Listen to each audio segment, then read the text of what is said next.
absolutely free. Hello, everyone, and welcome back into the GSMC Fantasy Sports Podcast, brought to you, as always, by the GSMC Sports Network. And transition a little bit for our third segment. We're going to take a little respite from talking about the NFL. Let's get into some college football, shall we? A fun week of games coming up tomorrow with a lot of different conference battles that hold a lot of weight, but especially in fantasy terms, if you are a fantasy college football player, whoever's watching out there, good luck to you in your college fantasy football exploits. As Andre said, Jefferson is bye week free too after that trade, so that makes it even more appealing to go out and do this trade, because if he's on a bye week, then this person may not even be thinking about them clearly enough to really see. As Andre also says, Sco Ducks. Shout out to the Oregon Ducks. We're going to talk about them for a little bit. But we first want to talk about some more games that could be even more appealing as well before we get into that big Big Ten matchup, saving the best for last for you, my man Andre. Let's talk about my team a little bit first, actually. Texas going up against Oklahoma in the first SEC edition of the Red River rivalry. And the big question about this game isn't necessarily going to be about the pressure on Oklahoma. I feel like more pressure is going to be on, as Andre emphasizes with some duck emojis. I shout out the Oregon Ducks. I love that team, and I think they're going to have a decent shot against Ohio State. But for the time being, talk with Texas a little bit. I think the big theme here is going to be whether the Quinn we know and love, as myself being a Texas fan, is going to show up in this game. Because this is perhaps the toughest defense he might face all year. I know they face the Georgia and Texas A&M defenses and some more opportunistic SEC defenses. But to date, this will be the toughest, especially coming off that abdominal strain. Now, for Oklahoma, I think a lot of the fantasy upside in this game is that Michael Hawkins is a very unusual player. He has not played in a game at this level. He's only played one game so far in his college career against Auburn. And he's not played in a game as momentous as this, on a stage as big as this. But the positives we've seen from him show perhaps the way they can attack this Texas defense. Because if we look through the years in Red River rivalries, the way you can beat Texas if you're Oklahoma is through the duality. As Andre said, the Jaden Blue show this weekend. I really hope he has a big part to play in this game. I love the kid. He's not necessarily the most explosive back we've ever had, but he gets the job done. Shout out to him. I think he's going to have a decent fantasy day. Maybe not break the 100-yard threshold, but I love to see him get in the end zone this weekend. And I really think it's going to settle Quinn down, if he looks a little bit erratic to start this game against this very tough defense.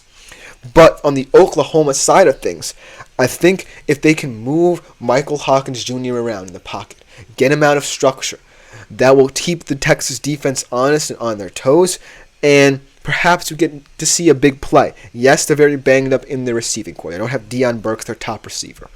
But I still think that Michael Hawkins Jr. can be dynamic enough to unsettle perhaps the weakest part of this Texas team, which is their defense, especially that secondary. They haven't really been tested like this so far, this defense.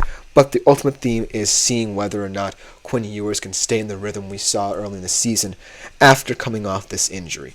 If so, then I feel like this game could be a blow. If not, then maybe Michael Hawkins has a big play or two to keep this thing closer than it is. But it should be a good one in the Cotton Bowl in Dallas.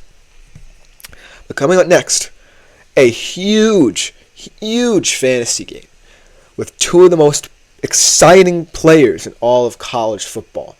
Kansas State, Colorado, and as you can see on my screen, that means Avery Johnson against Travis Hunter. Now, a lot of you might be more unfamiliar with Avery Johnson. I think that, he's someone who needs to be seen in the national spotlight to really get his true talent. But he is a sight to watch, man. I saw him a little bit in that fourth quarter against Arizona. He can make plays with his arm. He can make plays with his legs. He can really affect opposing defenses. And not for nothing, as much as Colorado's defense has steadily improved throughout the year, I still think that they have not faced a guy like Avery Johnson just yet. And he's going to have a positive effect in this game, especially if DJ Giddens can get going in the running game as well. Nice little supplement there for Avery Johnson. On the Colorado side of things, I think that there's a lot of fantasy upside in this team. This might be the most underrated receiver core outside of Travis Hunter in the entire nation as well. If you take away Travis Hunter, this receiving core is still very skilled. You still have guys like Jimmy Horn, Will Shepard, the Vanderbilt transfer, looks incredible. You still have a lot of talent there. Wester as well, the guy who caught that Hail Mary against Baylor. I still feel, though, that Travis Hunter is going to get a lot of attention on both sides of the ball. And we're going to see if, he has a Heisman moment in him, because this is perhaps the best quarterback he'll face all year. This is perhaps most opportunistic defense he'll face all year. So if he has a solid two-way game, he could see his stock plummet or rise in the Heisman race, because it's now a two-horse race, in my opinion, between him and Ginty from Boise State. And so he just has to have solid games against these kind of opponents to stay in this race, and I think he'll have it. But look out for Avery Johnson as well in this game, and DJ Giddens as well is my X factor for that Kansas State offense as well. Then the next game, going over to the Big Ten a little bit. Not just yet, Andre. I promise we're going to talk about your Ducks in a hot minute. But Penn State and USC. The thing about the Big Ten that's been very interesting, and with a lot of conferences outside of perhaps the SEC and Big 12 for that matter, is travel. Penn State's going to have to travel across the country to a USC team that, yes, has bad losses on their resume. They just lost to Minnesota, of all teams, in the Big Ten. But this is still a team that has shown signs of subtle improvement in areas where they've looked atrocious over the past years of the Lincoln Riley era. Especially on the defensive side of the ball, kudos to DeAnton Lynn coming over from UCLA and revamping that defensive side of the ball. But I think the fantasy impact of this game comes from the Penn State offense combined with the opportunities of the USC offense as well. And not for nothing, this game is going to have a lot of explosive plays. I feel like Miller Moss is going to be timely. He's a solid pocket passer, and a lot of his weapons are stepping up. I love Jacoby Lane.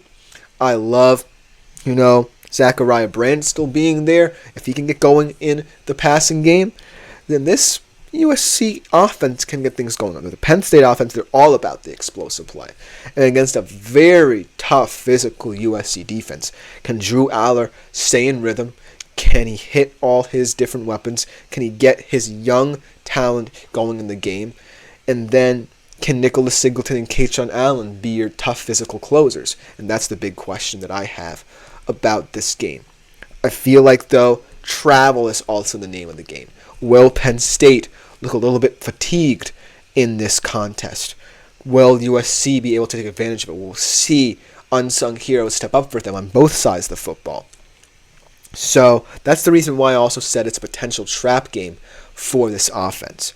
Because when you're on your side of the coast, let's just say, and you're not traveling that often and you're really staying at home for the most part, like Penn State has over the past couple of weeks, you really don't let that sink in. You really don't let that translate to how your whole physical self reacts. And now you're traveling all the way across the country to face USC. It's going to take a toll. And it's going to be up to Drew Aller and company to kind of weather that early storm, because they're going to look shaky to start the game. But if they can settle in, a lot of big plays will happen for this offense, I think. And I feel like it's going to come from a lot of different players. So keep your eyes peeled for this game. But finally, Andre, it is the game of the week in the Big Ten. Unfortunately, to any Penn State or USC fans, this game gets second billing for Ohio State and Oregon. This is perhaps the biggest game the Big Ten could ever hope for. after, Oregon comes over. So what I'm really looking for is whether or not, Oregon can prove they belong. Because as much as their 5-0 start has been pretty rocky, pretty topsy-turvy, this is a game where all those worries can subside if you're an Oregon fan. Just beat Ohio State, and your kind of early season worries will just go away. Even if you lose them again in the Big Ten championship game, you still own this win forever in your first year in the Big Ten. And I think they can pull it off. This Oregon defense can get pressure. I like Jordan Birch up front. And not for nothing, yes, you kind of worry about what Dillon Gabriel's turnovers will look like, but he's still a competent quarterback. And they brought him in for a game like this on the biggest stage. They could have picked any transfer quarterback, but the reason they picked Dillon Gabriel is because of his experience in games like this. They have perhaps one of, if not the most talented wide receiver corps in terms of depth of anyone in the Big Ten and in the nation. I love Tess Johnson. If they can get Evan Stewart going in this game, that's even better. But overall, they will have their opportunities in this game. But on the Ohio State side of the football, we're finally going to get to know a lot about how Will Howard can affect this team. Because this is his biggest test. And if Dillon Gabriel outshines him, Ohio State fans will be absolutely livid with how they perform in the recruiting trail. They could have had Dillon Gabriel themselves.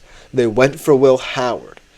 And I love Will Howard, but I don't think, he's the biggest star they could have gotten out of all the QBs in the transfer portal. So this is going to be a proving ground for Will Howard.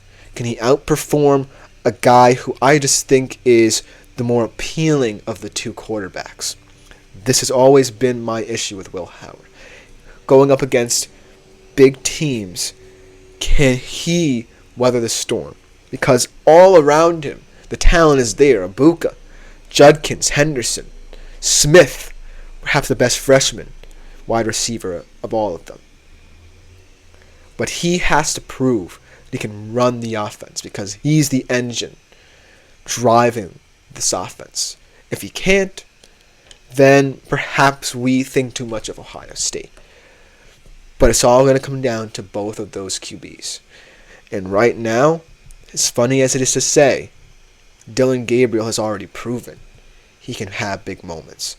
Now we have to see if Will Howard can as well. Let me know what you think in the comments, because all of these games are going to be super entertaining. Perhaps the best week of the college football season is Week 7, without a doubt. But coming up next, we transition back to the NFL, specifically to Sunday night, where a contest between the Bengals and Giants will go down. We'll be right back after this short